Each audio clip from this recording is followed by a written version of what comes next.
Hey lovies, welcome back to my channel and welcome to another Witchy Wednesday. I have an awesome, and I mean awesome, planner for 2021. I know this isn't new. A lot of people who study astrology actually use this planner more so than the Moonology planner. So that planner is really awesome. It's not that I was very happy last year when I got it and I reviewed it. I'll leave that video below so you can kind of check that out. As some of you know, or maybe you don't know, is that I've been studying astrology for a couple years. I've been studying with the cool crone. I'll leave her information should you want to contact her, but this is our third pretty much course together, so I would say I'm kind of like intermediate. I mean, it's hard to kind of give classes to astrology because it's so vast and it's pretty much just like witchcraft or any other type of practice. This is a lifelong journey of studying and teaching and living by these ideals, right? So when I got the Moonology diary last year, it was perfect where I needed to be. So I was still kind of in that beginner stages or just kind of treading the waters of astrology. But this year in my 202 course, let's just say, we're really getting into the nitty-gritty of astrology and the charts and aspects and things like that. So with that being said, I felt that it was time for me to kind of step it up and use this moon diary for 2021.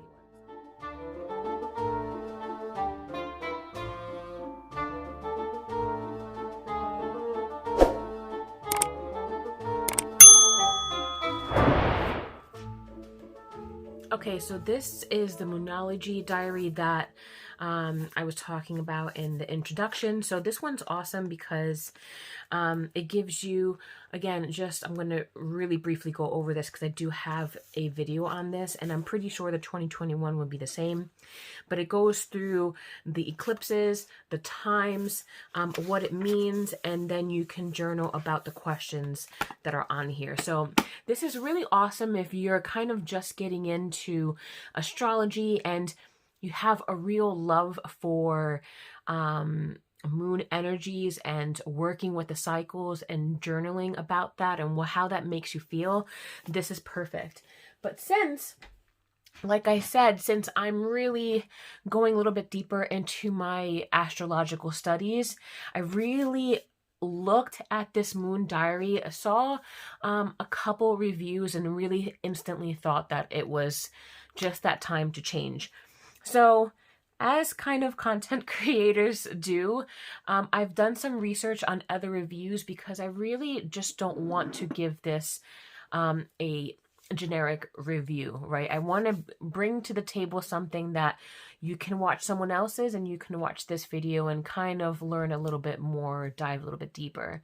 So I haven't seen pretty much exactly how the days go in here and what they mean. So we're going to go ahead and talk about that. But first look through, I will say that this book comes in a clear film like this. I didn't do an actual unboxing because this, you guys, if you can already hear that, it was terrible opening up. I just did not want to abuse your ears like that. So I took it out of the plastic and I kind of made some notes. So let's go through this moon diary. Actually, let me pull you a little bit closer and we can take a further look.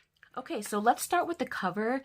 So I'm really loving the look of this cover. I really like the consistency between all of the covers of the moon diary.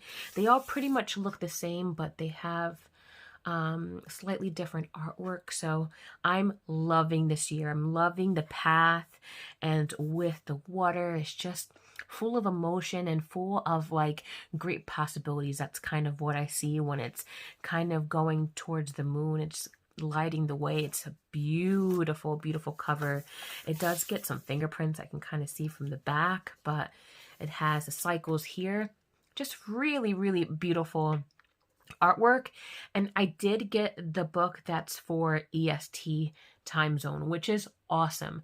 One of the things that I absolutely hate is that if I'm trying to track astrology or moon phases or planetary hours, and they're in a different time zone and I have to constantly do that calculation, like it's just not going to happen, right? Like I'm not going to continuously do this every day or journal with it or use it on a continuous basis. If I constantly have to do that work, I just probably will give up. So in all fairness, having the EST, the New York time zone, which I'm from Pennsylvania, so it's really the next state over, so it's perfect. It really makes it easy for me to work with this planner. So when you flip over, we have the a year in advance. So we have just a look here, and I believe that is telling you, I believe it's giving you the full moons here and new moons. It doesn't give you a key, but if I were to guess, that's what that guess would be. You have table of contents. We'll go over that. You're welcome. New moon wishes. Super awesome to kind of just give you a little blurb of what that means, right? So they have places in here very much like the Moonology where it has, you know, you can set your wishes and your intentions, but I mean, before you do that, you really need to know like why you do these things, and that's a good blurb of really describing what new moon wishes are. I'm loving this page with the fire festivals because it really just kind of dips its fingers into kind of cross quarters and some of the commonly celebrated Sabbats and the wheel of the year. So this is really nice, like touch to someone who is following a Wiccan path like I am, because to me, I don't necessarily need all this information in my astrology planner. It's nice to have this information so that way it's a quick reference, but my wheel of the year and the festivals and how I celebrate that and things like that are over in my grimoire. So but I really do love how they give you this information, so everything, it's very nice and consistent. So really awesome with the year ahead. So I think I really love how they're giving you really good reading material in this planner instead of just giving you the week of dates and just information. They're being really kind of having that relationship with the reader and the user and giving their thoughts on their 2021. I hope that, I haven't read this yet, but I hope that it's going to be a lot better than what we thought for this year, because this year has been a hot mess. But yeah, they give you really nice reading material for 2021. Next page is the Zodiac Signs. I will say, if you are somewhat in my practicing level where it's a little bit more developed than a beginner, what I'm using for my course with Colleen the Cool Crone is this complete book of astrology by Llewellyn's. This book, you guys, is bomb.com. It's so good. A lot of this information I've already passed, but it's such a good grab, and it's such a good for information. Like, I've just been really in here studying. But if you want to really understand like the zodiac, the elements, their qualities, modalities, and things like that, I would definitely recommend that you purchase this book and absolutely use it as a companion to this planner. Just like the Moonology book, it's a companion to the diary. It's the same thing. So this is a little bit more involved than Moonology, but if you really want to journey to the zodiac and really understand their qualities, then I would definitely do some more research. This is just small little blurbs, pretty much keywords at this point, but really appreciate the Moon Diary for putting that in. Again, some information about the moon. Its cycles, I'm pretty sure, eclipses. Love how they're giving you the eclipse information here. So really nice reference. How to use a diary, we'll review that in a few minutes. And the cycles of the month, this is all really good information. So I tagged this because this is really, really pertinent information. So these are the symbols, the signs, the houses that they fall in, the quality elements, ruling planets. So the key phrase, so this is pretty much like embedded pretty much in my psyche. I can just look at this without really reading this. And the symbology use. So symbols used in the diary, signs, planet, moon phases, aspects. So if there's one thing that I would highly suggest when starting this, so this is for 2021. Obviously, we have some months to go. But before you dive into this, Colleen recently told me, you know, because I still had some confusions with symbols and things like that, and I'm good now, but I 1000 recommend and suggest that you learn, memorize, and understand the symbols, because there's really nothing worse than having to go back and say, okay, what is this sign? What does that mean? What are the aspect signs? Like, okay, the star is sextile. Like, you want to know that, okay, when you see it, you know the symbols and you can read it. It really just bogs down your thinking process when you have to constantly go back and look at the symbols.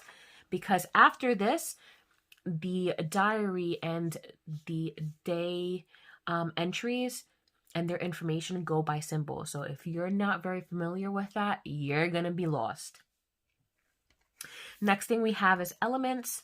Again, so if you really wanted to, the elements are very, very important in astrology and your chart. So you can see here, the fire is Aries, Leo, Sag, and each one has different modalities and fixed and mutable and things like that. So you want to make sure that you understand the elements too.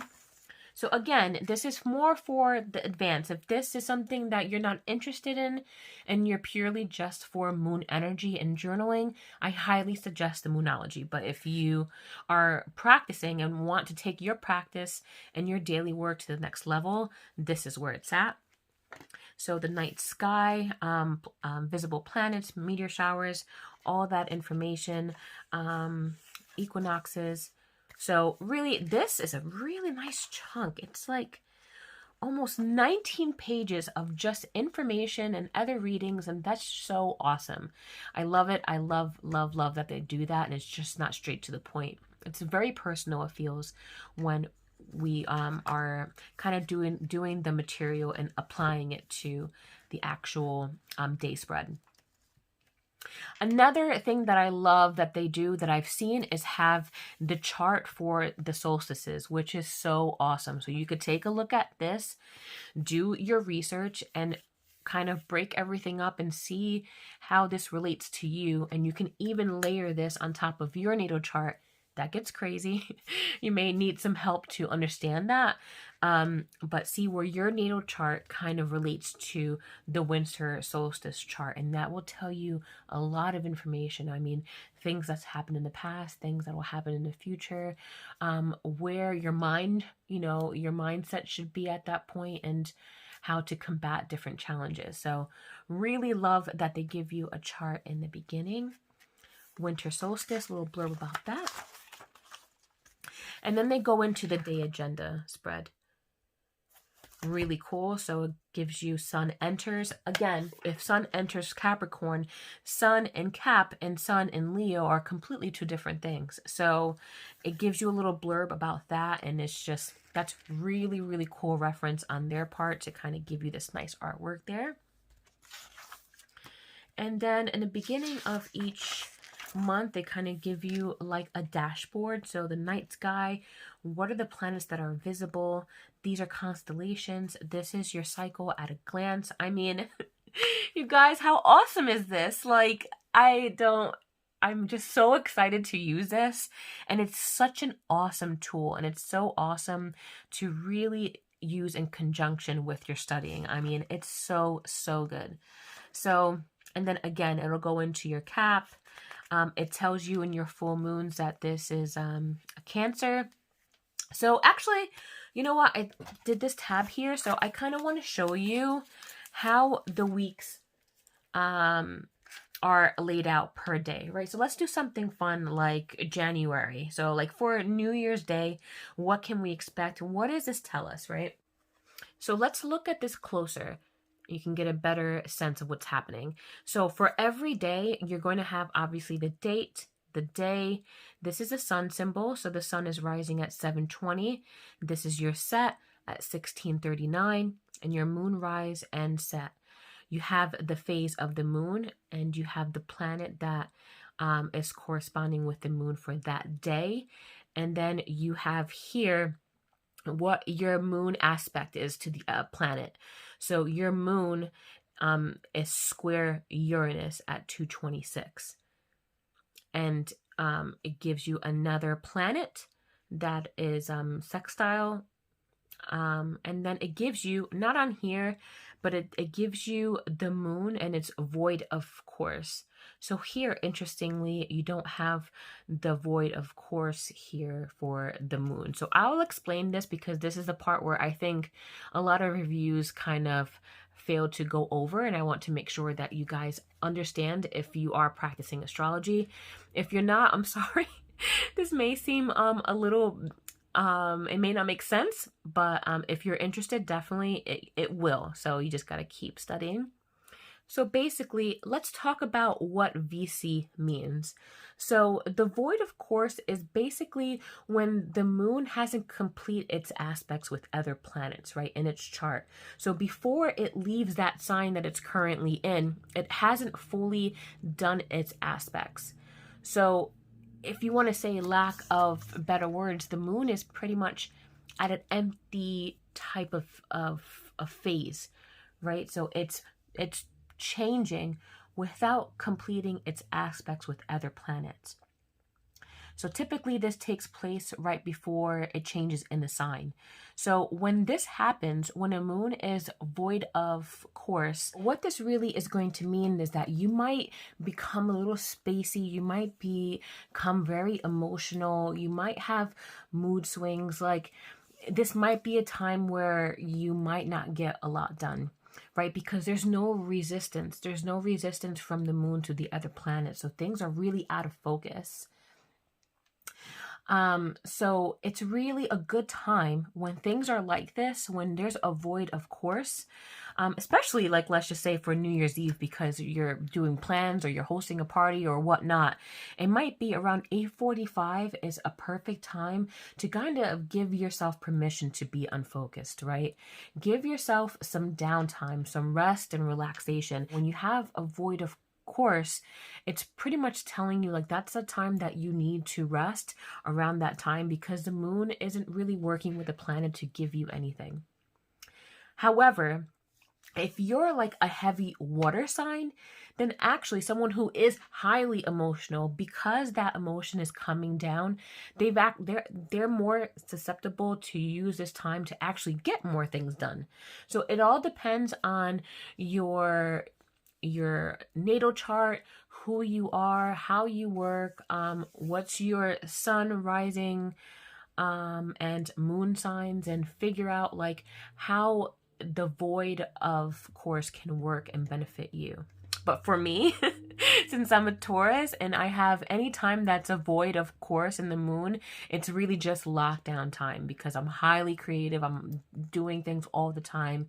I'm trying to do content. I'm trying to plan. And it's like I have my hands in a lot of things. So especially when it comes to something like New Year's Eve, you bet you that anything I can do around 8:45 to kind of quiet the mind, to kind of rev up for the New Year's night, is what I'm planning to do. And that's how you can use this journal to really help you guide daily. You may not need it daily, but it's something to help you guide as a reminder that, okay, you have a void of course here. You might need to dial it back, or you might need to get some work done depending on your sign.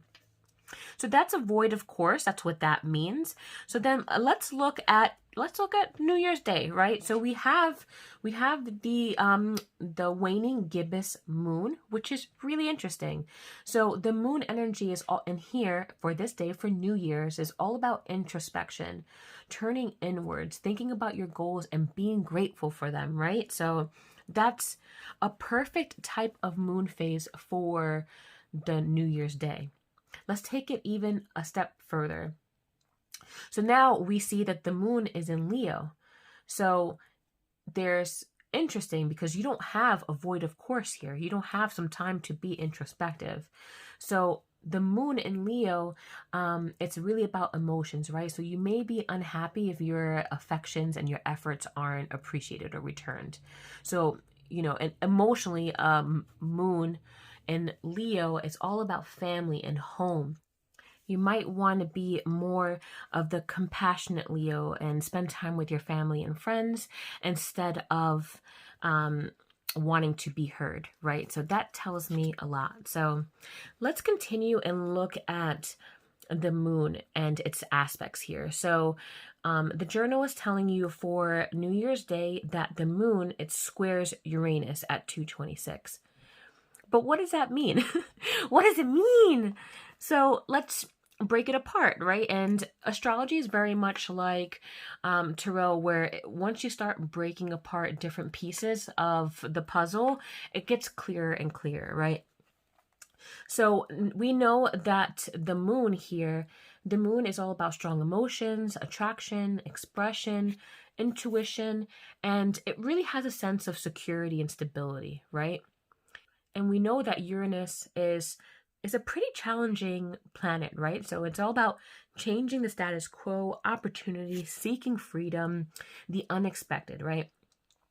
So when you have two planets that are squared, that means there's a 90-degree angle here and that there's conflict. So the square is really that neither the moon or Uranus win in this type of situation. They both equally have to put an effort to be a successful aspect to each other. So now that we know that, what can we do? You know, what can we do if we have a conflicting moon that's all about security, and then we have Uranus who is all about the unexpected, right? It's already in itself a conflicting pair. So what I would do around 2:26, or let's just say 2:30 at lunchtime and New Year's Day, which is perfect, and it's a good, pretty much it just happens to be a good segue in this video, is that what I would do is plan, right? To aid in this aspect. Start a planner, bring in the stability and the organization into your months. Schedule time for opportunities, schedule some time to do something that you typically wouldn't do. So journal about that. How does that make you feel? If you decide to start a planner like midday in New Year's Day, if you decide to get this and start that, that'll be a perfect time. That means the planets are both working for you to get the biggest results of that. So this is really where this journal shines, because it's giving you the phase, it's giving you the zodiac in which that phase belongs to, and it's giving you times using planetary aspects to the moon and where that time is perfect for you to do this. So I hope that that makes sense for the day, and I hope that that gives you some insight on how to really use this and to its full potential, because there's a lot here. So for 2021, we'll talk about the cap, and it gives you what the cap means for this month. I love the artwork here. Let's see. Oh, and then here is my other. So I wanted to talk about this. So really nice journaling aspect. So you can do a little bit of blurbs here, a little bit of key things that you want for the day, but I love how you can potentially even doodle new things for the new moon wishes. Really awesome. And then again, the sun enters Aquarius. It gives you some little blurb about the sun entering Aquarius, but I would, again, with the complete book of astrology, learn what that means, so that way this can be more, this can make more sense to you. And then I love the artwork for some of the Sabbats. Take a look at this. In book. How beautiful. And I love just some of the sprigs and that life coming from the snow. Ah, the sheep. So pretty. It's just beautiful. Look at this imagery. And then it's here, it says a popular time to celebrate in book. Even though it's a range, you know, a lot of Wiccans, it's just like right now we're in Mabon, but Mabon isn't over, right? It's a range, it's a time period. So really awesome that they kind of give you little blurbs about that. So it goes on and on and on.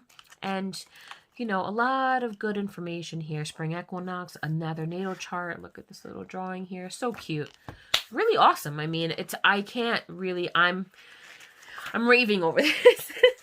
I'm really loving it. So the next thing to really go over is a retrograde table. If you guys want to know more about retrogrades, definitely leave a comment below. I think there's a lot of stigma and misinformation about retrogrades out there, and so if anyone is interested in me coming on here on a Witchy Wednesday and maybe even going a little bit deeper into astrology and talking about the retrogrades, we can do that. That's something that I'm learning as well with Colleen in my astrology courses. So a drawback for me when it comes to this planner is that the months are in the back. I hate when planners do that. Like, how inconvenient is that? Like, to me, I would expect there will be a month. There will be a month, like any type of planner, Erin Condren, Happy Planner, anyone that you choose. Usually a month spread is there before the week start. So if I want to do a month at a glance and I'm really using this as a planner, this is going to replace my Happy Planner. Why the hell would I go in the back of the book to kind of constantly go like this? It's so annoying. So, I mean, you know, like, first world problems here, but I'm just saying, like, this is to me one of the biggest, like, drawbacks for me for this planner. So if it's worth anything, or if enough people kind of complain about it, I'm hoping that maybe next year they'll incorporate that. For now, I think I might just make photocopies of this and slip them in the book, because I don't think I'm going back and forth behind the book every time. The ephemeris, not there yet. I can't tell you anything about this because this really just, it's more than what I can handle at my point of study, but ephemeris is really, really awesome. I know that it is a good tool for astrologers who are very advanced. So maybe one day, when I progress with my classes, we can go through this. And then a back pages for notes. So really cool. And then you can get the calendar, and here's 2022. Love it. So this was really my review on the Moon Diary. Now, I did show my planner, so let me bust that out, because again, I do want to replace this. So I'm hoping that it fits. I haven't like checked it yet. So what you're seeing is pretty much my first time seeing it too. So here is my babe. Let me pull back because it's huge. So here is my planner. So this is what I keep all of my planning and my budgeting and other things like that. So I did post a picture that I've been setting this up for October, and a couple of you did want to see this kind of flip through. It's not done, and I'm not going to give you a full flip through because I don't want this video to be too long. Videos are way too long as it is already, but it is cute. So when you open up here, I have some really cool like decorations here. I have the star card that we got from Recollections last year, a Tim Holtz witch, super cute, a haunted house. I got a gypsy fortune telling card, and it's of like flames and a log, so that means it's like you know, it's a good indicator for good fortune, and it clears like banishes any bad luck. So really awesome just to keep here in the beginning. So, you know, I would love to say that I'm like hashtag planner babe, planner girl, and I love to live that life, but I don't always have the time to do like monthly spreads like this, but I do enjoy it. So here I have just a flip of my initial and the palmistry that we got this year. It's like a little palmistry acetate from Tim Holtz. This is a shopping list with a crow. And this is kind of where my budget is. So this is like a budget for the month. I go over my numbers and things like that. So I just leave this napkin on here because it's so cute. Don't drink and fly. I love it. This little charm that I gotten from April at Pink Oddbird. Hocus Pocus, really cute. So I have to do October's on here, so I'll do that soon. That ends. I'm probably going to put something here. I do have a couple other things coming in the mail, so that'll be fun. Decorated some witch fingers here. The other side of that, I have this this little shaker type piece here. Super cute. That covers my wallet. So I have all my pens that I use. So this one's Dollarween, a Witchy Wednesday, Spellcraft Sunday. So that way I can keep myself organized. Super cute guy here. I mean, you know, this is just like regular stuff. This is nothing too crazy. I just know that you guys wanted to see it. So, but yeah, nothing too crazy. Replaced some of these. I replaced the cover with the tarot again. And then for September, I replaced the actual tab with the wingman. So you'll see a bunch of these. So cool. So that's that. But I do want to take this out because, again, I do want to replace this. And I'm taking, essentially, I have a punch that punches this. So this Moon Diary cover is going to come off and I'll have like my own little custom cover. So it looks like it's going to fit no problem, which is really nice to see. And this is really hard, like cardstock. So it's super... Oh, yeah. Look how awesome.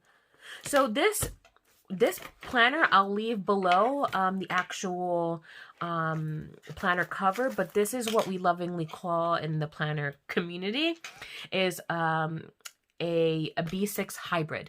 So when you put a B6 hybrid...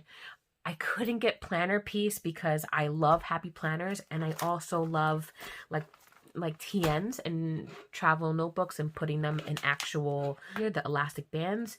So this will able for you to get to use any type of planner such as this, and also be able to use the actual elastics for any of your inserts. So this is kind of perfect for me because I have the inserts, I have my astrology journal. Let's see it closed up. Perfect. Look at that.